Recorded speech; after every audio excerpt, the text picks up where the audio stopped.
afternoon. I'm excited to bring you this series on training your frontline staff, the people who interact face-to-face with your customer. Now, I said in the introduction video that the thing you need to keep in mind and always do is to hire personality, train skill. Hire personality, train skill. You cannot get away from it. You have to do that. Absolutely, 100%. This video is intended to help you train your staff with some of the necessary skills.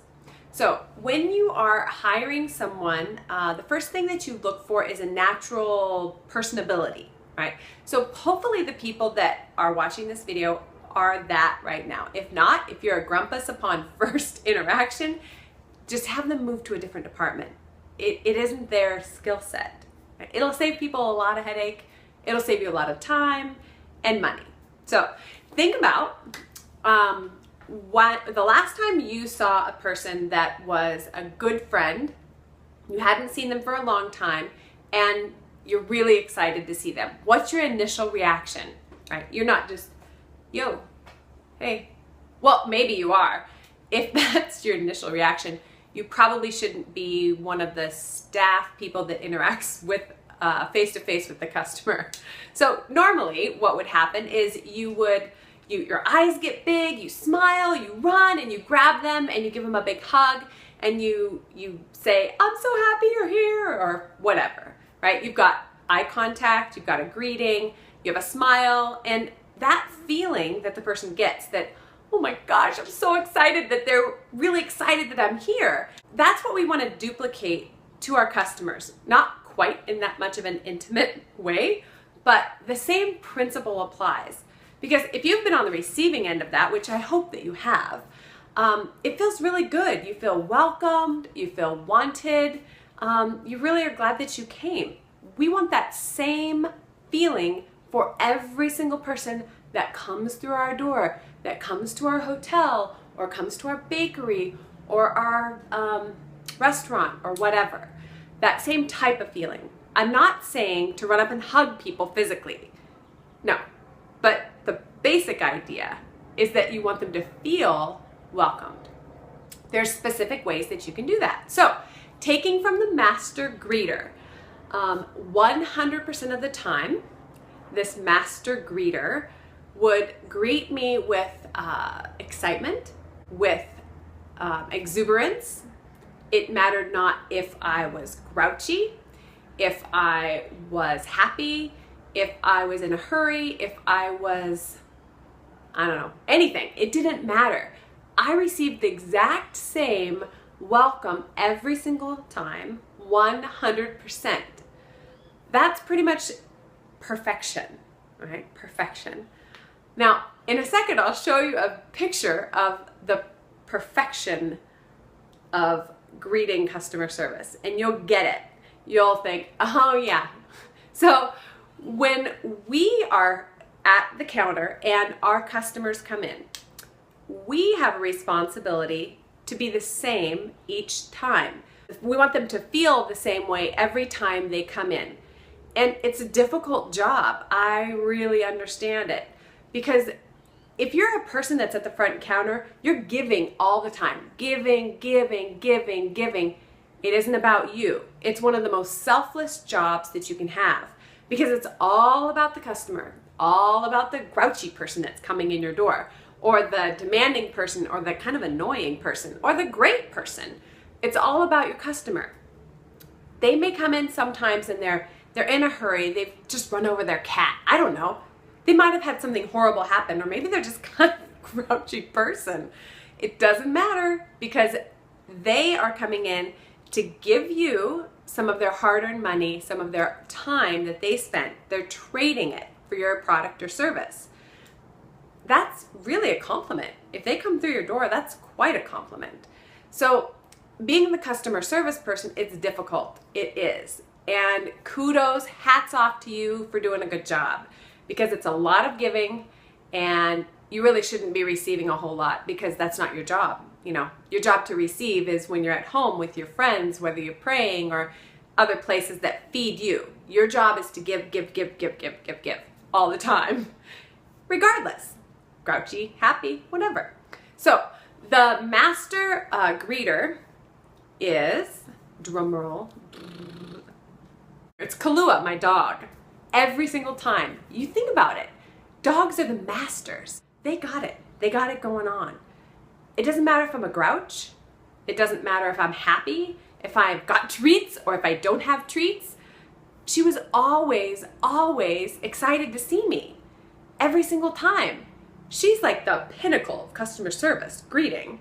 We want to emulate some of that, and there's some easy ways to do it. So I'm going to break it down for you, and I can put a link below to tools that you can use, actually a worksheet that can walk you through this with your staff.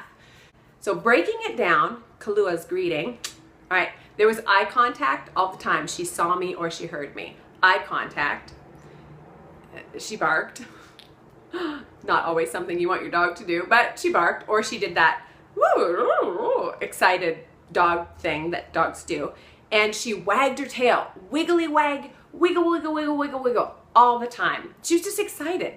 Those three things we can apply to our staff. Now, you're not going to be wiggling, but you'll get the synaptic leap here. So eye contact, super important.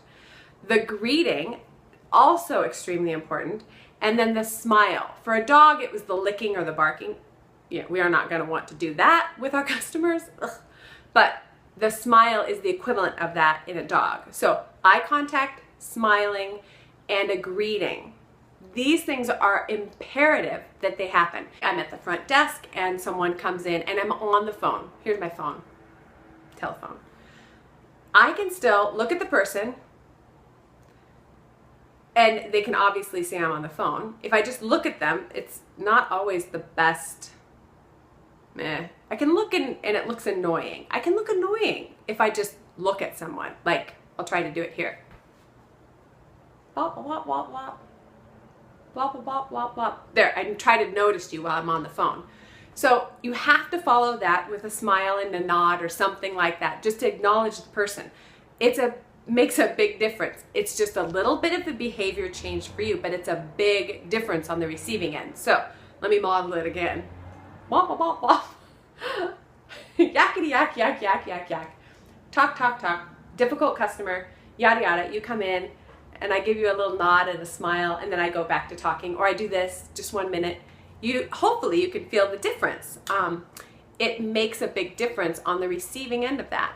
A simple acknowledgement, a nod, a smile. So if you're not on the phone or you're not with a customer, it's really important that you not only look at them in the eye, but that you smile and that you give a greeting. Now, I will, in another video, talk to you about why a consistent greeting is important with your staff. Just a little teaser. I'll give you some more on that later. So smiling, yes, it is important. And I'm not talking about this kind of a smile. It looks like you're going to throw up. Hi. You can completely tell. You can tell when people are being fake. It has to be real. You really have to be in a position of the right heart and the right mind that you're excited for these people to come, even if it's 5 o'clock and they're just closing your doors. It's business. That's why you're in business, to help people or to sell them something. And yeah, sometimes it might encroach on your fun time, but not always. And the person on the other end will really appreciate it. Now, I have a perfect example of this. I was making my husband a birthday dinner and we were going to have some friends, I think family and friends? No, just family over. And I was using stuff from the garden. I was pretty excited and chopping it all up. Now, since I don't normally eat bread or drink coffee, I don't really think of these things all the time. I forget. Like, oh, bread goes with spaghetti. Yeah, great, let's get some bread. I didn't want to go to the store, even though I could. I wanted to go to my local bakery because I can reuse my bag. It's supporting a local person that I know, and it's really, really good bread. Well, they close at 3. So I called a little bit in a panic and said, someone answered the phone, which was great. I thought, man, they didn't have to answer the phone, but she did. Now I gotta try to get her to see if she'll stay open and sell me a loaf of bread. It's literally like 3 blocks away. So I explained my situation not very well because her first response was, oh, well, we'll have some tomorrow and it's the day old, blah, blah, blah. It's this is how much it costs. And I said, well, I could go get some from the store and I'm happy to do it, but it's for tonight. So I'd rather use yours because I know it's great if you guys are open. And if not, that's okay. I mean, I didn't want to be a pushy person that says, well, you answered the phone, you're still there. Why can't you just do this for me? That's bad news. I was kind, and she could tell that I was a little bit in a pickle, but that I wanted to support them. So this great staff member, she was fantastic. She said, okay, come on down. I'll be here for like another 10 minutes. So I ran down, had cash, gave him a lot of a tip because it was great, and away I came with this delicious bread. That's the kind of staff member that you want in your business. Someone that realizes, oh yeah, you know what, we're already closed, but I can still make this happen for you. They've got, not only am I telling you, it's Pine Street Bakery in Hood River, but I'm going to tell their owner, or the owner and the manager, and I really appreciated it a lot. So hopefully I'll make that woman's day by giving her some kudos. Why are you in business? You're in business because you want to make money, you want to make a difference, you have a great product or service. The people who are your front line interfacing with your customer service, interfacing with your customer with excellent service, they need to have some guidance, they need to have some teaching, and it needs to come from you. You don't have to do it. You can use this video and do it for you. But what it will say is that you're making it a priority, and these things are important. So just to reiterate, eye contact, a smile, and a greeting, which we'll go over later. Get ourselves in the right frame of mind to be a service-oriented people. Make the connection with people because you have a phenomenal opportunity to do so. So many people coming through your doors. Really look at people in the eye and smile and greet them. You'll make a big difference in their day and also the bottom line of your business. Have a great one, and I will see you later.